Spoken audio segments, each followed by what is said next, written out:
Hello, friends. So this is my second image for analysis. ये जो picture है, it is an example of an object portraiture. So एक तरह का it's a genre where the subject is not a human, एक कोई इंसान नहीं है, but it's treated with same care and intention as a portrait. तो इसका अगर मैं पहले analysis करता हूँ, इस फोटो का जो lighting setup है. So the light source appears ambient, like a diffuse daylight or overhead market lighting.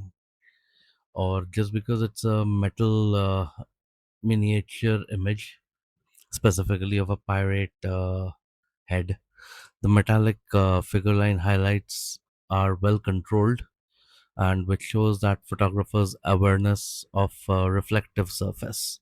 So reflective surface, because it is a shining and reflecting object, तो इसकी वजह से इसका जो मेटालिक हाइलाइट्स है ये काफ़ी वेल कंट्रोल्ड है। इस फोटो को लेते वक्त मैंने अपर्चर रखा था 2.6, जिसकी वजह से एक शैलो डेप्थ ऑफ फील्ड यहाँ पे प्रोड्यूस हुआ है, और बैकग्राउंड जो है it's pleasantly blurred, isolating the figurine and the hand. तो ये क्लासिक पोर्ट्रेट टेक्निक है जो कि अप्लाइड टू एन ऑब्जेक्ट। और मैंने इसका जो आईएसओ रखा था वो है 600, जिसकी वजह से sensitivity, balance and maintaining smoothness, ये दोनों चीज़ें बहुत स्मूथली कोऑर्डिनेट कर चुका है इस फोटोग्राफ के अंदर। And the absence of visible grain indicates good exposure discipline. इस फोटो में कभी ग्रेन नज़र नहीं आ रहा है, दैट मीन्स मेरा exposure, it was a very good calibration of the exposure. और मैंने इसका शटर स्पीड रखा था 1/60। दैट मीन्स इस ये काफ़ी तेज था, it's fast enough to freeze the hand and prevent motion blur while keeping the object crisp and sharp. इसका जो वाइट बैलेंस है, तो ये एक्चुअली जो पोर्ट्रेट मिनिएचर है इसका, it is a kind of reflects a kind of vintage to the pirates era. तो because of which white balance मैंने सेपिया टोन पे रखा था, which to dominate achieved either in camera through post processing, जिसकी वजह से एक nostalgia और एंटिक चार्म इवोक कर रहा है इस फोटो के अंदर।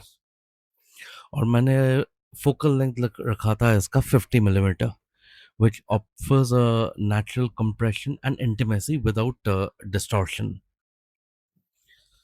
इसका जो जब मैंने फोकस किया था इस कैमरा को, इसको मैंने सिंगल पॉइंट ऑटो फोकस पे रखा था लेते वक्त, because it was a market place.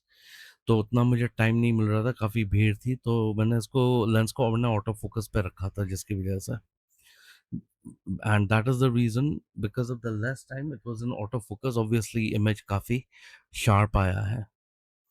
और अगर मैं कंपोजिशन की बात करता हूँ, the hand is diagonally leads the viewer's eye towards the figurine, creating a dynamic tension.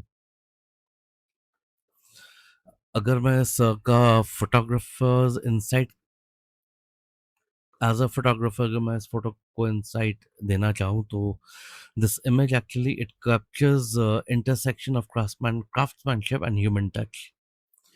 So mystery of depth, isolation, tonal storytelling and emotional framing, ये तीनों चीज़ों का सिंक्रोनाइजेशन बहुत अच्छी तरह से हुआ है इस फोटो में। तो ये एक बेसिक अनदर फोटो में मैंने एनालाइज किया है, जो मैं आप लोगों को दिखा रहा हूँ। So tomorrow I will go ahead and again share one more photograph with its analysis. Thank you.